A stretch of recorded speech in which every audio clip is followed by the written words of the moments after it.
Hi, I'm Dr. Shiloh. And I'm Dr. Scott.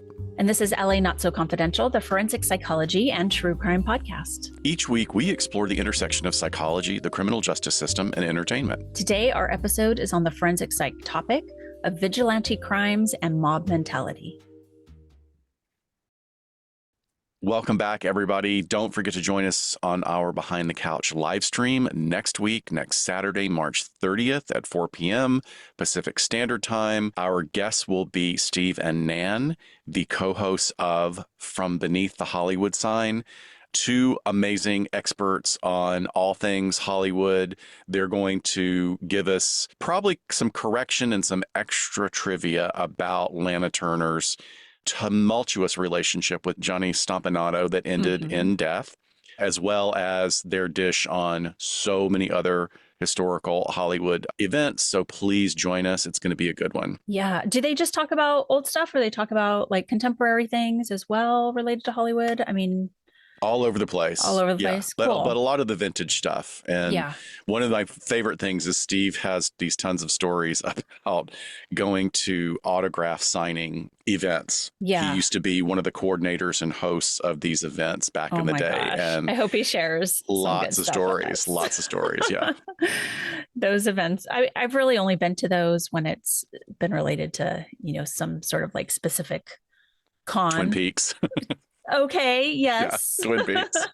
And usually there's other cons and then there's Twin Peaks people there. I've been to like one called Monster Con up in Sacramento, and I went specifically because one of the actors was there. But yeah, just I think of one that is just that, like a ballroom just full of tables, right, for just signings and really not any of like the extra sort of kitschy stuff. And I can imagine trying to just navigate and herd all of those. Yeah, there's a great bit about them on Schitt's Creek in the series when they're really strapped for money, and Moira doesn't even realize that this whole world exists and that she can make a good bit of money doing it. So I think I do recall that now. All right. So last week we brought you our vintage case, which was the Zoot Suit riots, where we explored the sequence of events that precipitated the tragic and disastrous Zoot Suit riots in Los Angeles. And despite the riots receiving far less attention than deserved in the annals of the civil rights struggle in the United States, they represent a pivotal movement in both Los Angeles and national history. The media aggravated tensions, of course, like they always do, by demonizing the Latino community in this case, as well as pitting military and law enforcement against lower income and marginalized communities. So I hope we dug up more than you've known about this, even though we know it's still not comprehensive because there's just so little really written on it. But yeah, I think you guys will enjoy it. Please check it out if you haven't already. So this week, we want to give you a trigger warning that we'll be discussing drug use, drug paraphernalia, some background on very addictive drugs, torture, murder, alleged sex crimes against children, and some very colorful and dangerous Aussie individuals. Yes. I love that. So, okay. Yeah. So there's an unfortunate reality of innocent people becoming the victims of vigilante violence before those people have the opportunity to face trial. And that raises a lot of concerns, right? Because regardless if someone is innocent or guilty, making wild accusations can quickly explode into violence around the world. And in today's episode, we're going to be covering several topics that all have a common nexus: this false accusations that do result in the death of the accused victim without any due process or legal procedures involved. In Mexico, tourists are murdered by rural villagers who fall for the rumor that the visitors were there to kidnap their children. Or the French bus driver and father of one, Sebastien Judelet, visited Nosy Bay, an island near Madagascar, in 2013. What he anticipated as a relaxing holiday turned into a nightmare when he was surrounded by a crowd suspecting him to be a pedophile responsible for the recent murder and mutilation of an 8-year-old local boy. Despite his protests of innocence, which were captured on tape, the mob's suspicions led to his tragic death on a nearby beach where he was beaten, stripped naked, and burned alive. 2 other innocent men also suffered the same fate. In Brazil, the prevalence of lynch mobs has reached epidemic proportions, with 173 people killed by vigilante mobs in 2016 alone. Accusations leading to these deaths range from child assault to minor offenses like bicycle or shoe theft. And what does remain consistent is that mob mentality takes impulsive and all too swift justice based just on accusations. As many as 57% of Brazilians endorse the notion that a good criminal is a dead criminal. This reactive mindset, of course, raises significant concerns about the likelihood of innocent individuals falling victim to these mobs, especially in poorer neighborhoods where graffiti advocating lethal punishment for theft is commonplace. These examples, as well as our case studies today, show how this phenomenon is influenced by social biases, misinformation, or the manipulation of evidence, all resulting in highlighting significant flaws in the pursuit of justice. Each occurrence undermines the fundamental right to due process that we're supposed to hold in the highest regard, at least in the US. And incidents like this erode the trust in the judiciary and can perpetuate cycles of injustice. These case examples emphasize the need for reforms to ensure that every accused person receives a fair trial, protected from the harmful effects of mob mentality or judicial errors. So when we talk about vigilantism, we've talked about this before. We are going to do a little recap for you as far as defining it. But really, societies around the world have certainly had a problem with citizens taking the law into their own hands, probably before the law was even a thing, hence the reason the law needs to be a thing. Good point, yeah. If we just look at lynchings in the United States, a common result of a vigilante or lynch mob, scholars studying lynchings often argue about its precise definition, with some suggesting that it's really just too complex to even define clearly. But one frequently referenced but still disputed definition from 1940 outlines several key conditions. The definition is as follows. There must be legal evidence that a person has been killed and that he met his death illegally at the hands of a group acting under the pretext of service to justice, race, or tradition. Oof. Yeah. That's a loaded definition and wildly outdated. A very violent frontier where justice was sometimes meted out before the establishment of the formal legal system was even there.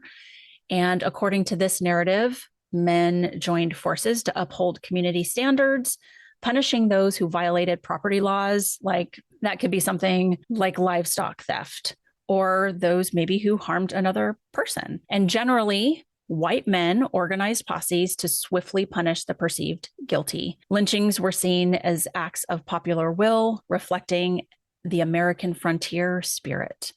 However, of course, the reality was really more nuanced. And although the impetus for hunting down a suspect was the crime that they were suspected of, looking backward through history, scholars insist that, quote, an ordinary lynching was in fact often racialized, gendered, brutal, and lawless. Yeah, I love that we started out with, well, I don't know if I love it, but I think it's important that we started out with this idea of the Old West, because the very beginnings of the U.S. Marshal system in the U.S. is not a good one. You know, we've had TV shows around it and movies around it for decades now. Yeah. And a lot of research is now coming out showing that these guys really just moved through society for decades with impunity, and some of them committed pretty horrible crimes. This is particularly important to note because all too often Westerners, where frontier justice was commonplace, tried to distance themselves from the lynchings in the southern United States. And in the 1880s, after the end of the Reconstruction of the Civil War,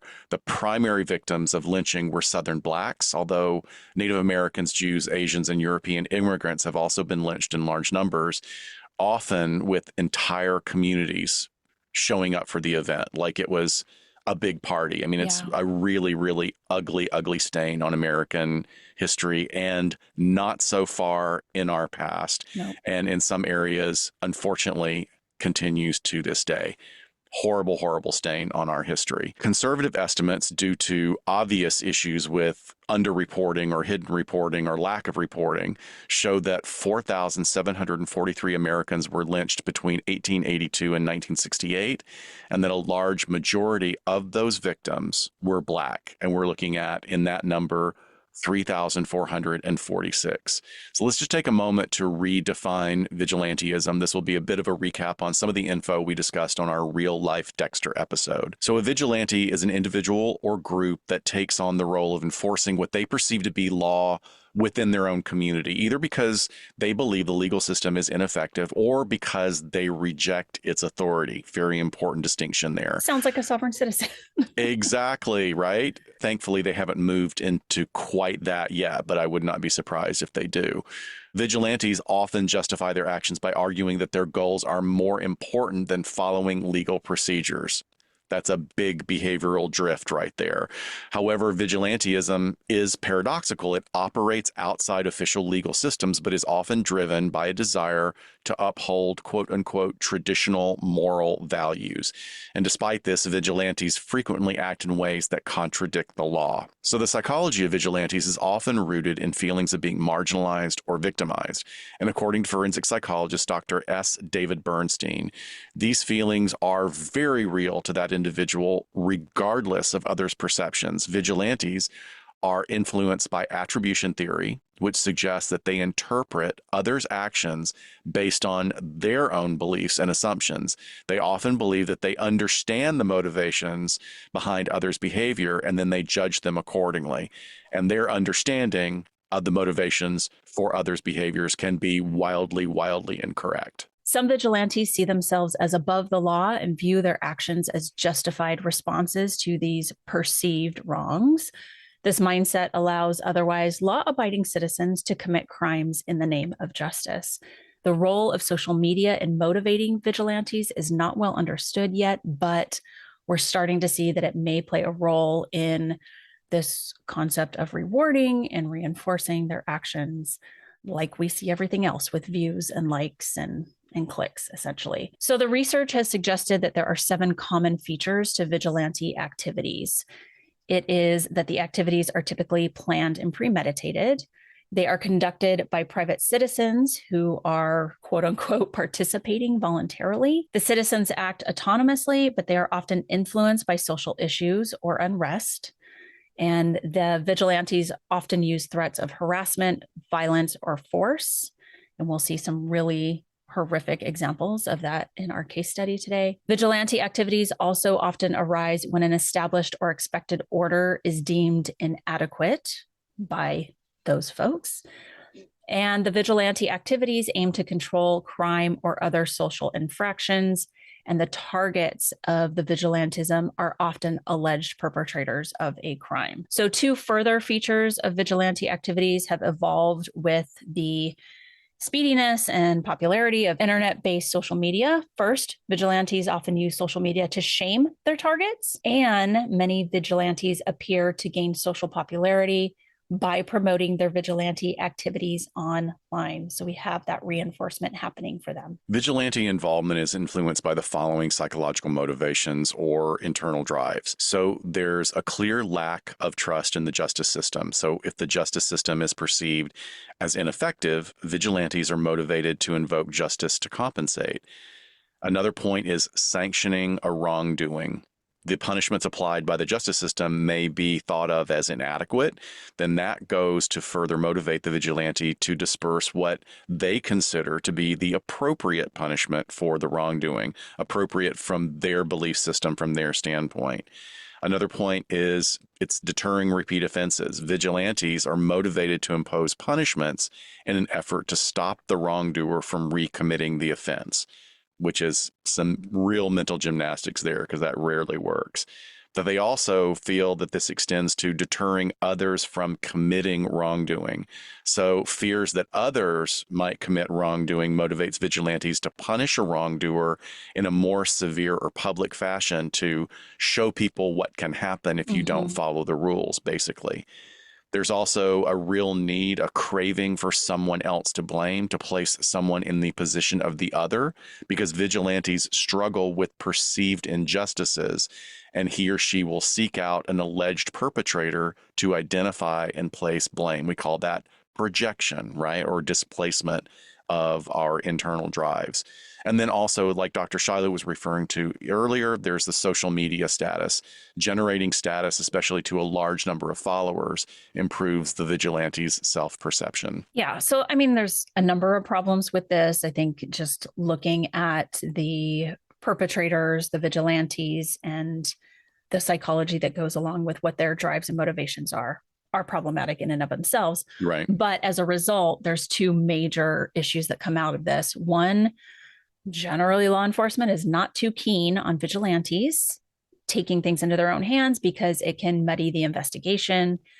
And then we have the issue of the potential for inaccuracy of these Right. being people who are actually innocent and not being quote unquote investigated properly. These two things certainly go together, but they are the two biggest issues because we could be talking about a completely innocent person facing some really, really horrific things, including torture and death. So let's look at this concept of mob mentality. And this can go by a number of terms that we either use just kind of as lay people or in the research. That could be herd behavior, groupthink, collective hysteria.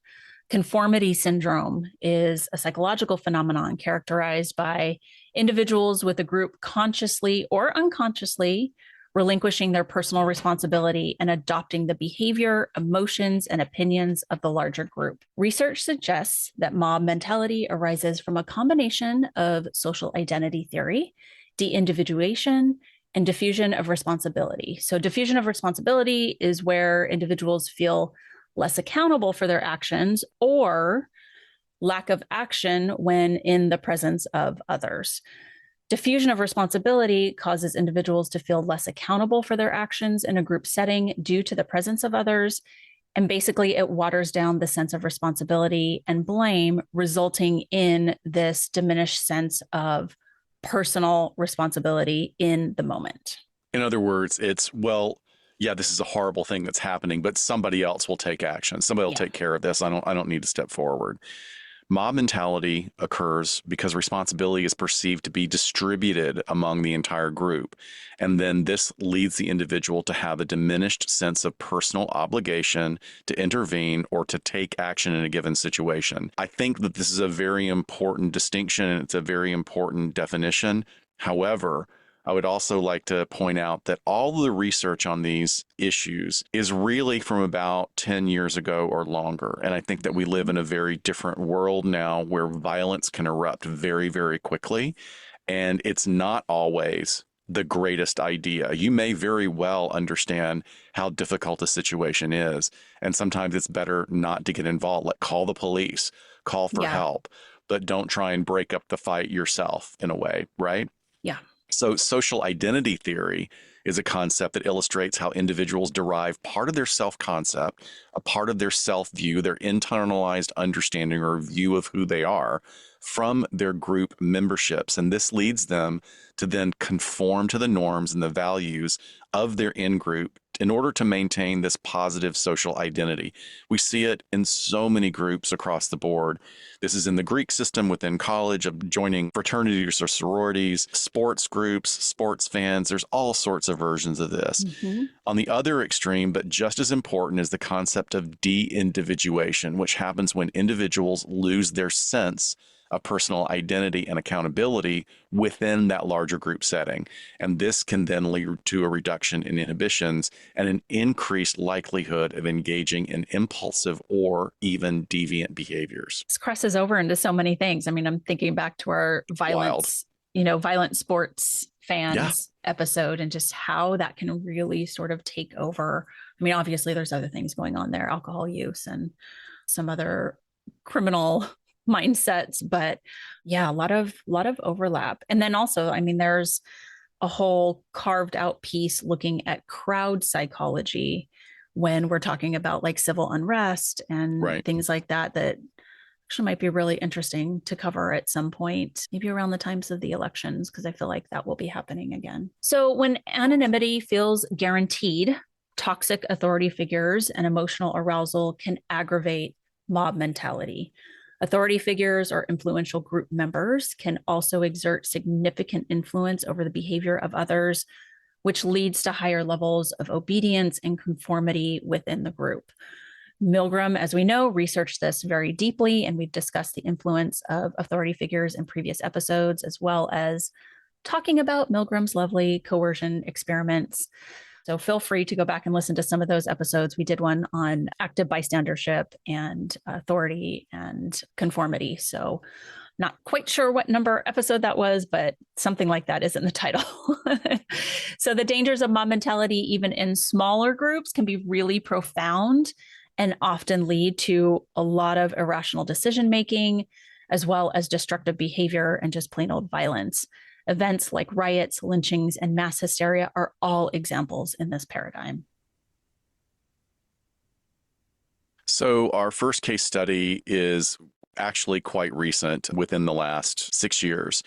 And it takes place in Australia. In December 2018, Bradley Lyons, a worker at a Lakes Entrance supermarket, was targeted by a group led by Albert Thorne, who suspected Lyons of being a pedophile. Mr. Lyons' wife, Jana Hooper, was also involved in the planning of her husband's kidnapping and torture, along with Nick Stefani, a tenant who lived on their property.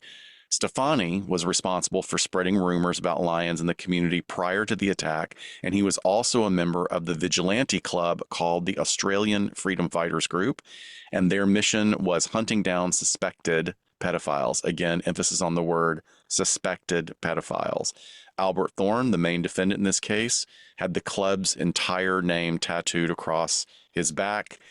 If you Google pictures of him, I hate to go on looks alone, but this is clearly someone who lacks a lot of impulse control. Yeah. Did you see it? Did you see that picture? No, but it just sounds super hot. Oh, it's a bad one. It's not even a good tattoo, and it's the guy. It's not. Yeah. Of course it's not. Where do you even find the room? I'm picturing that he has a back the size that probably could fit that whole name. But, this brings up, what do they think a pedophile is, right? I mean, really, is the definition attraction to prepubescent children. Is that what they think they have here, or what they think they're looking for? I have so many questions with how they went about finding their targets, I guess. Right. So all this came about when Jana Hooper confided in her circle of associates that she believed her husband had impregnated one of her daughters and was the father of another daughter's child. There was never any evidence that was able to establish this rumor in the subsequent legal investigations or court proceedings. So very important to note here. Very important. I'm glad you brought that up too, because it's been now, there's enough time has gone by where DNA evidence could also determine whether or not he was the father of those children. And we're never actually provided with the ages of those stepchildren as well. I mean, not even to imply that it was actually happening, because we're going to talk about another major factor in all of this, and that is the presence of substance use, a very particular substance. But on that particular afternoon, Thorne and 3 masked men armed with a metal pole and a sawn-off shotgun attacked Lyons at his home. They forcefully abducted Lyons, binding him and throwing him in the trunk of a car, and after being confined in the car for 18 hours, Mr. Lyons was taken to a shed on a farm property where he was then bound to a metal massage table. Various accounts from the accused reported that Thorne was described as being giddy with excitement. The torment continued into the early hours, with the perpetrator subjecting Lyons to brutal beatings, the use of a chainsaw as an intimidating factor and also as a way of torturing and inflicting pain and injury, multiple physical assaults, scalding water being poured over his body, and the application of deep heat, which is a menthol balm. There's various versions of it all over the world. And the torture itself lasted at least 40 minutes, but over a period of time where they would come and go and leave this poor guy just to suffer. Reports indicate that Alec Harvey, another man that was involved in the torture activities, struck Lyons with a metal pole, and Smith punched him while holding a cigarette lighter between his fingers as a makeshift knuckle duster. That's brass knuckles here in the United States. Stefani then forced the barrel of the shotgun into Lyons' mouth and threatened to kill him if he didn't confess to the allegations of sexual assault against his stepchildren. which is like the witch trials or the witch Yeah, hearings, right? Let's if you don't confess to this, we're going to burn you at the stake. Oh, you confess to it. Well, now we can free your soul and we're going to burn you anyway. Absolutely exactly. ridiculous. Yeah. So during the subsequent trial, the prosecutor Raymond Gibson Casey revealed that Thorne had an initial plan to tattoo derogatory terms on Lyon's body, which was later abandoned in favor of just transporting him elsewhere to kill him. Thorne, along with fellow accomplices Jordan Bottom and Ricky Smith, rebound Lyons and drove him to the bushland near Double Bridges. There, according to Bottom and Smith's testimony, the culmination of the ordeal saw Lyons march to a shallow grave with a hood over his head, where he was purportedly executed by Thorne with a gunshot to the back of the head. The investigation into Lyons' disappearance commenced on December 11th, following a report made by his brother in Queensland, who noted Mr. Lyons had not been in communication with him, as well as his absence from work. The police found Mr. Lyons' body after Bottom led them to the bush grave 3 months after the killing. Forensic investigators found Mr. Lyons' body still bound in the fetal position. So it's really important here to note that a significant factor in this crime was motivated, driven, and taken to these extreme ends by the use of methamphetamine. And while the reports and the articles that I went through didn't reveal or indicate meth use on the part of the victim, literally everyone else, including Lyon's wife, were known to be hardcore users of this very, very powerful drug. Yeah, well, we'll definitely want to circle back to how that plays a role here. But as far as how this trial proceeded, so Nick Stefani, one of the defendants in the trial, asserted during a police interview that the plan was never to kill Bradley Lyons, stating, "I 100% solemnly swear that I didn't take his life. I never wished his life to be taken. And yeah, I'm just sorry for the way it's all gone out, I suppose." Justice Andrew Tinney, presiding over the trial, acknowledged that although Stefani and Jana Hooper weren't directly involved in Lyons' murder, so they weren't there beyond the kidnapping of taking him out of the home, that they played a pivotal role in the conspiracy. The judge remarked during the trial, "At its heart was a decision each of you made to engage in totally unacceptable vigilante behavior. Based on the suspicions you had about the conduct of Mr. Lyons towards his stepchildren, each of you willingly became a party to the violent and heartless behavior." So, regarding Hooper's culpability, Justice Tinney stated, although Hooper had not played a direct role in the assault and kidnapping, she'd done all that was required for the group's plan to succeed. He then went on to add that Stefani played a leading role in recruiting, planning, and marshaling the attack, betraying the trust that was placed in him. Albert Thorne, the convicted leader of the vigilante gang, received a life sentence from Justice Tinney, who condemned Thorne's premeditated, heartless crime and described him as heartless for subjecting Lyons to a horrifying ordeal. Your helpless and vulnerable victim was attacked in his own bedroom in his own home and was subjected to a drawn-out and shocking series of assaults. And underscored Thorne's influential role in the criminal enterprise. Thorne's sentencing included a non-parole period of 32 years, reflecting the severity of his offenses. The other defendants, including Jana Hooper, Nick Stefani, Jordan Bottom, and Ricky Smith, were convicted on various charges related to Lyons' kidnapping and false imprisonment. Jana's daughters, and I believe the younger children of the victim, Mr. Lyons, it wasn't super clear in the article I had, but they were actually able to speak during the court proceedings. So the younger kids talked about being bullied and estranged from their own family after this, while the now 19-year-old stated that Lyons was not the only victim of their crimes, indicating the suffering of all of the children that were left behind. So obviously this goes a lot to their statement talking about Lyons as a victim, right? She read a statement in part that said, quote, "In saying that our future will be bright, it'll never hold us back and stop us flourishing. Our past does not define us, and you cannot stop us from being better people than you could ever be." So it sounds like that was directed towards her mother and the other people involved. So I certainly hope those children have been able to be placed in loving families or with other family members. I know they talked about being estranged, but I hope they're certainly in a better place with their family dynamics now. Yeah, there were a lot of kids in that household. There were, the stepchildren and the biological children. So there was a wide range of ages. I think 7 kids in a blended marriage living in one home with an irresponsible mom using a lot of drugs is going to be a problem, right? Yeah, of course. So we don't know if Lyons was a user himself. There's nothing that indicated that he was or was not. That's an interesting lack of information there, but I don't know if that necessarily signifies anything. But we haven't really had the opportunity to talk about this on previous shows. We've mentioned for most of our listeners probably understand just how significant and dangerous methamphetamine can be as a drug. But we've never gone into the history, and I want to give a little bit of background for it about how this has become so prevalent. So meth, ice, crank, Tina are just a handful of the street slang names for methamphetamine. The drug's origins trace back to its development as a synthetic compound in the early 20th century, with reports that it was initially synthesized in Japan in 1919 by chemist Akira Ogata. The chemical was later developed into a crystallized version by pharmacologist Nagai Nagayoshi in 1919, and meth works by increasing the dopamine levels in the brain. Primarily, it targets the dopamine transporter system, and this excessive dopamine release disrupts the brain's reward circuitry, reinforcing drug-seeking behaviors and impairing impulse control.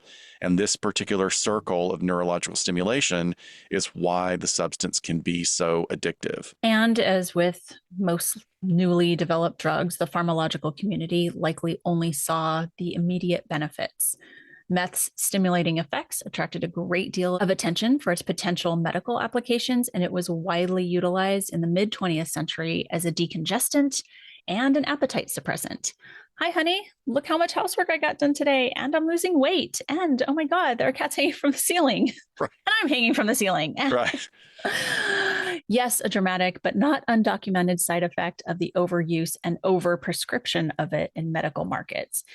It was initially distributed under various brand names, such as Desoxyn for therapeutic purposes. Desoxyn is still on the market and used as a treatment for ADHD, as are other nervous system stimulants.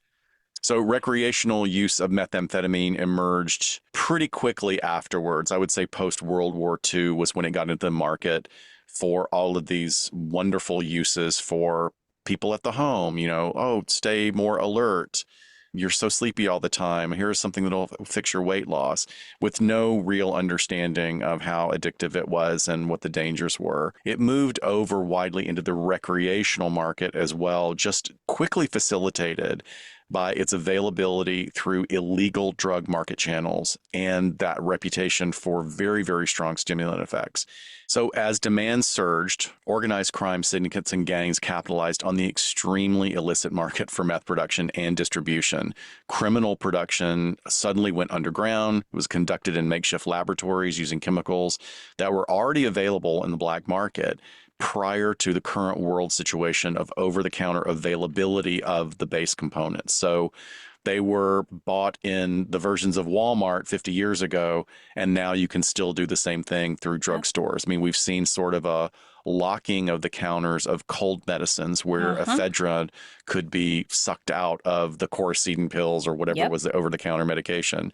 That's the reason that those things are now behind locked doors, or you have to talk to the pharmacist to get just a certain amount, because those components would be purchased in bulk and basically used to produce the drug. So again, in the recreational communities, there were some people that would party with it because it was cheaper than cocaine, but they didn't understand exactly how addictive it was. And for those with an addictive personality, or perhaps they have a genetic predisposition to addiction, it really could be absolutely threatening to lifestyle. We also saw a parallel movement in the rural communities between the distribution of meth and the legal prescription of OxyContin and other painkillers. Just a lethal combination of those two drugs. And not to mention just how incredibly dangerous the production of it is. I mean, obviously, if you guys have seen Breaking Bad.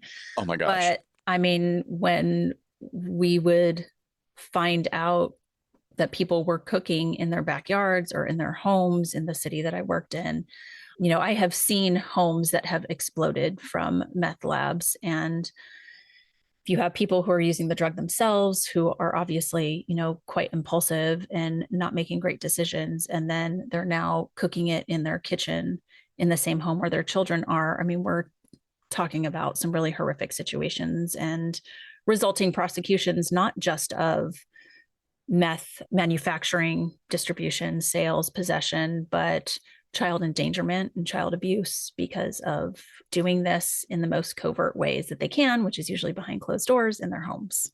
Right. So Well, also, not everyone takes an RV out to the desert to do it, unfortunately. right. And also, kids at that very, very vital stage of brain development being exposed to all these chemicals and the dispersion of the chemicals in vaporized form into the air. Just really, really terrible. Yeah, certainly. So while methamphetamine is a drug and has actual legitimate therapeutic use and appropriate diagnoses and medical compliance, its misuse can inflict profound neurological damage, particularly affecting impulsivity and fostering delusions. Chronic meth use leads to significant changes in brain structure, primarily in the frontal lobe, and in brain function, contributing to impulsive behavior and wildly distorted perception of reality, often beginning with irritability that moves into paranoia, and then sometimes full on delusions. Do you remember in our internship when we would have people that when they missed a session, if they missed like a group session, that they would have to do makeup? Remember, Yeah, they yeah, would put yeah. on intervention and then we'd just have a discussion afterwards. Right. That was my first time because I had been in grad school so long. I had not watched any of the intervention shows, so I just Oh really my got gosh. immersed in all those A&E episodes, which are terrifying. I I know, mean, they're just so showing sad. the destruction. But I remember there was this really, really amazing neuropsychologist or neuropsychiatrist. And I think she was Russian. She had like red hair or something. And she was so cool and professional. And she'd be counseling these meth users that were in recovery and showing them their brain scans Mm, and saying, yeah, you basically showing that the ventricles, the open spaces in their brain were just yep. enormous because they had killed off so much brain matter from their meth use. And sometimes you would see people there looking at it and they were just blank, like they just couldn't Mm-hmm. conceptualize it. And every once in a while, you'd see one person going, I remember one guy said, well, what's going to happen? And she said, well, if you stop right now Yeah. and you change your lifestyle, then in 20 years, a good portion of that will come back.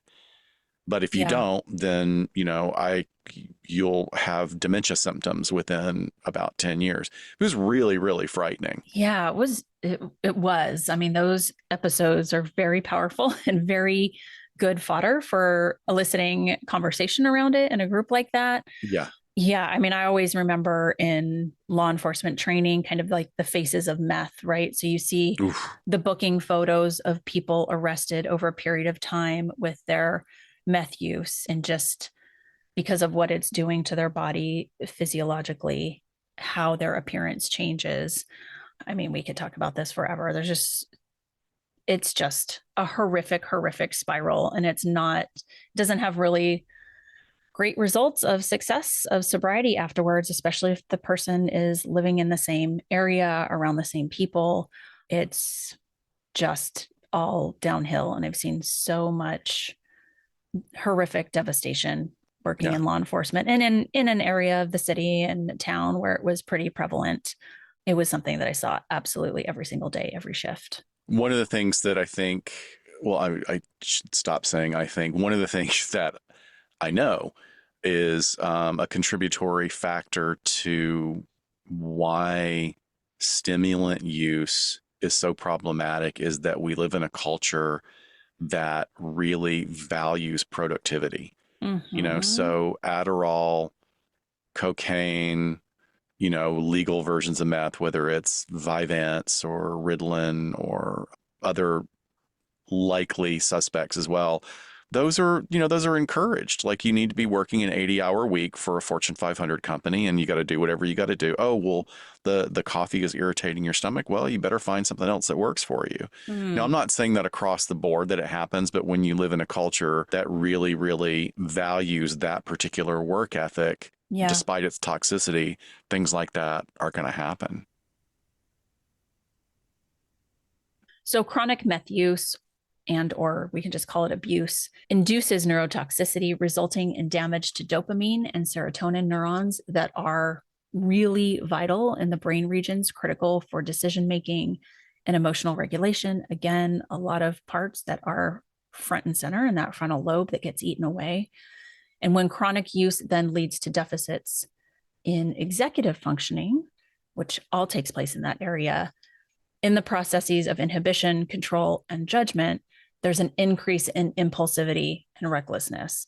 So neuroimaging has demonstrated that there is reduced gray matter volume in these brain regions among meth users, and this is a direct correlation with increased impulsivity and impaired cognitive functions across the board. More importantly, or maybe more significantly, is the factor that chronic meth use initiates or aggravates psychotic symptoms leading to delusional thinking or paranoid processes. Severe use has a very, very dramatic impact on dopamine transmission, as well as impairment in other chemicals, including glutamate and serotonin signaling. Much of the research in meth-driven brain damage suggests that meth-induced psychosis most often involves persecutory delusions, hallucinations, and disorganized thinking resembling symptoms of schizophrenia, or as we now call it, methaphrenia. Because, what's interesting is that you sometimes dealing with someone who has really significant symptoms of schizophrenia is at least able to maintain a conversation with you despite their hallucinations, as opposed to someone who is tweaking on meth. It's really, really difficult out in the field. Yeah. So I think we have to ask, like, what part did meth play in this case we're talking about when it comes to the paranoia and them coming up with this whole story about what Mr. Lyons had done? I would love to know more about the sort of the timeline of, like, when did she start first telling people this? And then if she's telling other meth users that are now getting all riled up and they just so happen to have this vigilante group already, of course they're going to be predisposed to just like feed that delusion. Absolutely. Yeah. Okay. So I want to jump over to another country to talk about something similar. There's another vigilante group by the name of Let's Go Hunting. It's LETZGO as one word, and then hunting. And I mean, they existed about 10 years ago. I'm not sure how active they are now. They were based out of the UK, and their website at one time described them as Let's Go Hunting is a dedicated group of individuals who make it their business to flush out devious and unscrupulous individuals like pedophiles and child molesters or anyone who may be a threat to our children. Has very like Save the Children vibes to it. The website also bragged about their quote unquote hit team with people with monikers like Scum Buster, Face Buster, and Kibo Buster. And their little tagline on their Facebook page was, if you're not outraged, you're not paying attention. So generally, what these people would do is pose as girls between the ages of 12 and 15 to chat with men online and fish for those seeking sexual conversation. They would then save the conversations as evidence and arrange to meet the men in public places and film them while they're confronted about these alleged actions. So basically, it's To Catch a Predator, Walmart version. Yeah, they would exactly. Perfect description. They would then take all the digital evidence and publish it online, which is really important, as well as then pass it on to the police. So remember when we talked about like muddying investigations? Right. Even if the minute you've now posted it to public, you've screwed up the investigation and possible charges as well. So that's not very well thought out at all. Absolutely. Yeah, that's for the likes. That's where your own ego is getting in the way. I'm not saying it's not, there are people who work with law enforcement that volunteer to like, hey, I will monitor this website where there's a lot of talk about mass events. I will monitor this and report back to you. I did that. I remember when you were doing that for a particular group, and there's ways of legitimately doing it. But again, you create your own in-group and there's more likelihood of behavioral drift as opposed to going to someone like an established law enforcement and going, hey, this is something that we're going to do, whether you sanction it or not. How would you like us to do it? Right. And at one point in this particular situation, the leader of the group, Scumbuster, spoke to the BBC and stated, we're not here to hurt anybody. We're there to get an explanation. He went on to say that the purpose of the encounter was to show their intent and to demonstrate that the men were breaking the law by having the intent to engage in a sex crime. Intent is a Yeah. tough thing to define and prove. It reminds me, there's a Black Mirror episode about this, remember? Yes, I do. I've been thinking So about it's, Black Mirror a lot lately. yeah, right. So yeah, that's one of the episodes of Black Mirror is where a young man is blackmailed online and Hmm. he has to go, and it's basically all of these people are being blackmailed online to further blackmail each other and engage in these Yes. activities.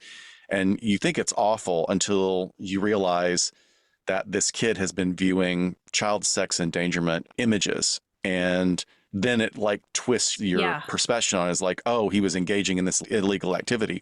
All of these people that you have been kind of walking in a dazed look on their face and ending up killing themselves, Uh-huh. like they've all committed like these terrible crimes, but it's not sanctioned by law Right. enforcement. It's all being done by someone that feels like they're in charge, right? Absolutely. So, in one such operation of theirs, this group gathered evidence on a man. This was in 2013 after contacting online and posing as a 14-year-old girl. The police also, at some point, began an investigation. And although they questioned this subject, they reported that the 29-year-old had actually not been charged with any offenses. And 4 days after talking with the police, the man died by suicide in his home. So, I mean, this could have been a result of a number of things. We don't Right. know. Maybe guilt of crimes committed, maybe not wanting to face the punishment that may have been coming, but it also could have been about this rogue group completely ruining his reputation, potentially spewing lies, posting it online, and now getting the attention of the police. We know that guilty people in this position for these types of crimes, especially, are at very high risk of dying by suicide. I mean, it's the whole reason Scott and I worked with pre incarceration offenders. Basically, the justice system wanted to keep them alive long enough to be able to prosecute them and to get justice for the victims.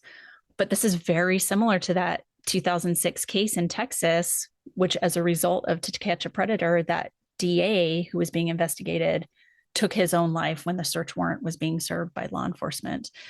So, police in the jurisdictions where Let's Go Hunting operated found it very important to comment to the media that they were not aware of any cases where the involvement of Let's Go Hunting had led to any offenders ever being charged. So it was so much Oof. so that they had to acknowledge, like, this is a problem. These people are a problem. And there's not any good that's coming out of this.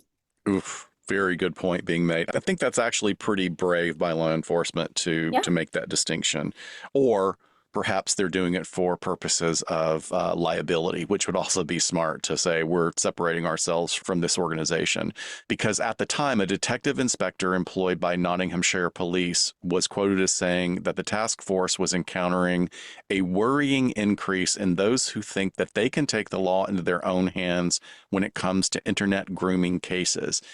And then he went on to elaborate that posting videos of alleged offenders online could very much compromise any subsequent criminal proceedings and then lead to the collapse of court cases. So what he's saying is like your handling of this actually can keep people from being held legally responsible for their crimes.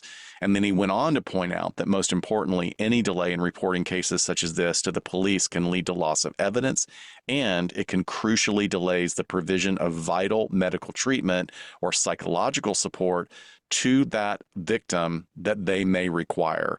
And if you suspect someone of online grooming or sexual offenses or indeed any crime, the only course of action should be to call the police immediately. Bottom line. Yeah. Bottom line. it just it can get out of hand too fast and just too crazy to where, then the pendulum swings over to where innocent people can lose their lives. So we are talking about vigilantism, and then there's certainly this very, very big overlap in Venn diagram back to what we introduced earlier, which is lynchings. And Yeah. lynchings, I feel like I want to be careful of even dipping into that because it deserves its own attention. It deserves its own recognition and its own episodes specifically on that. I will give two examples that I feel are particularly important, which are also reflected in our media that we'll discuss today, Mm-hmm. which is the absolute brutal lynching murder of Emmett Till, a young black man, actually a black minor Boy. Yeah. boy, who was accused of making a pass at a white woman. And there was no pass. There was potential eye contact. The child was brutally, brutally lynched and murdered by a white mob. And to this day, the marker on the road memorializing his life and his horrible end gets shot up over and over again, no matter how many times that sign is replaced, which is just horrible. And then coming forward another 60 years, look at what happened to Trayvon Martin. Trayvon Martin is another example of this continuing to happen. But these are examples of it happening to innocent victims of color. And again, I think, in the future, if we're able to feel like we can do justice in an episode to this, we will, but we wanted to give people the understanding of the drives behind these types of crimes by vigilantes and mob mentality. Yeah. Unfortunately, I mean, there's a lot of notable historical cases of this and non-historical or notable. I mean, like these cases covered today, doubtful that most people have heard about those. A lot of times it does kind of revolve around this like suspected pedophiles or what people are deeming pedophiles or people hurting children, which I absolutely understand the emotion behind that, especially if you are personally tied to a victim. But everybody deserves their day in court, because who says that your facts, quote unquote facts, are correct?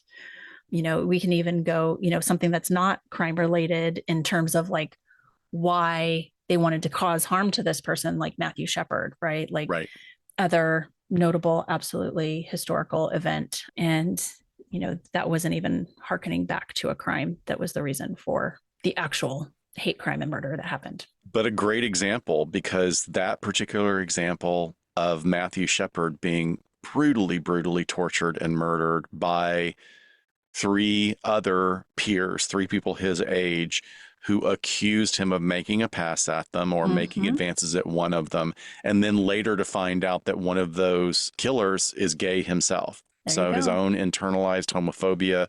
There are just so many factors complicating that case as well. And a ton of different things we could have picked for entertainment depictions of this. So, I mean, let's just go over a couple, maybe one more contemporary and one older.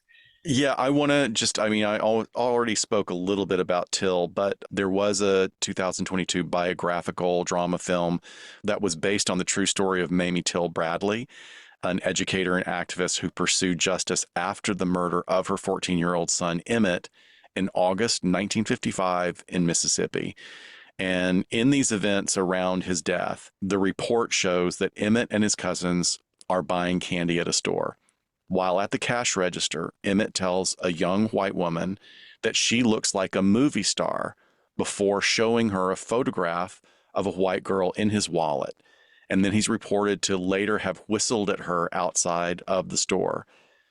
In the early mornings of August 28th, the woman's husband and his half-brother forced themselves inside the home where Emmett was staying. They kidnapped Emmett, and then he is badly beaten, fatally shot, and his body is dumped in a river.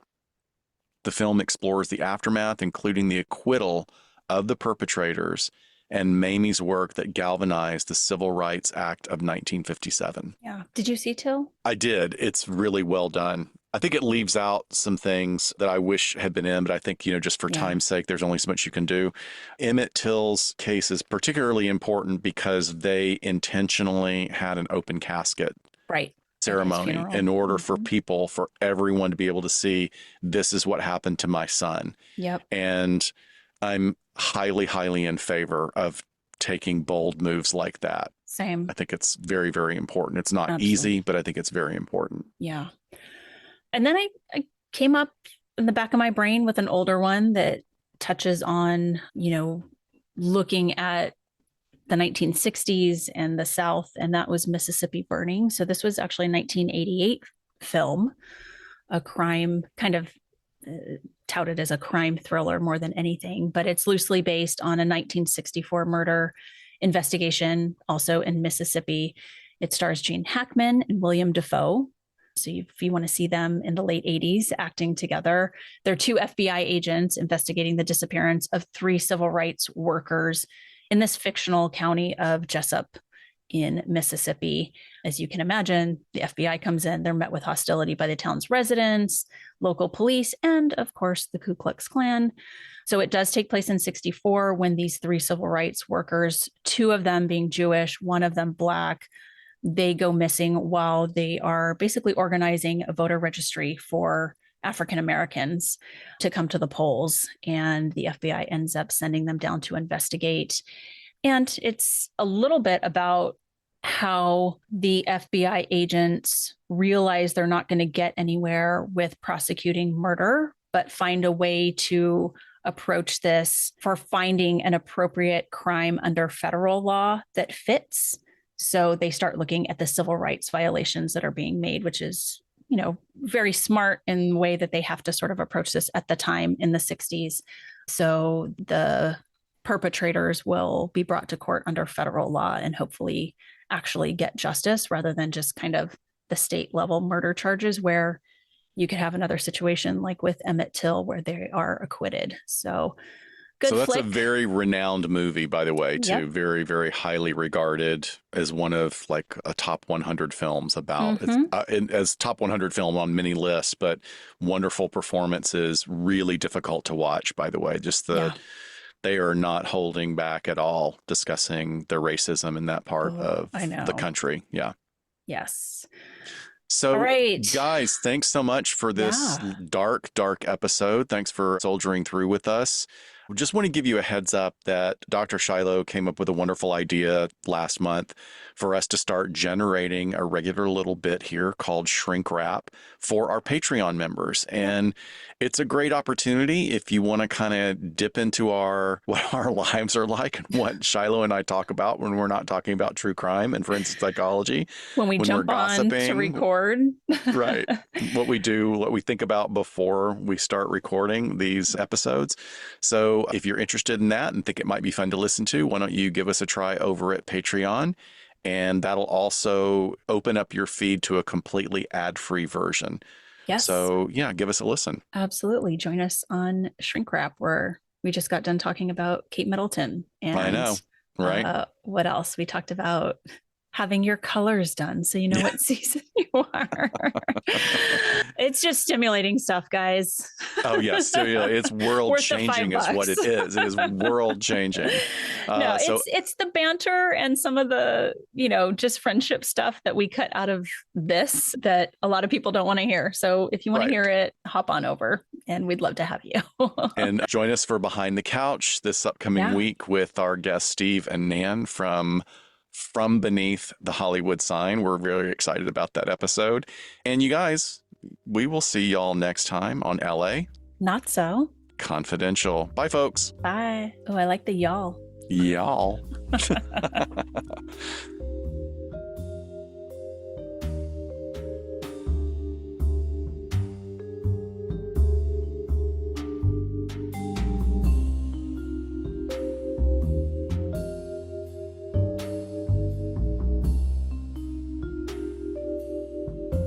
We sincerely thank you for spending some time with us today. LA Not So Confidential is part of the Crawlspace Media Network in partnership with Glassbox Media. Each episode is hosted, produced, and written by Dr. Scott and Dr. Shiloh. Our post-production editing and sweetening magic is handled by the multi-talented Jason Usry of Ear Cult Productions.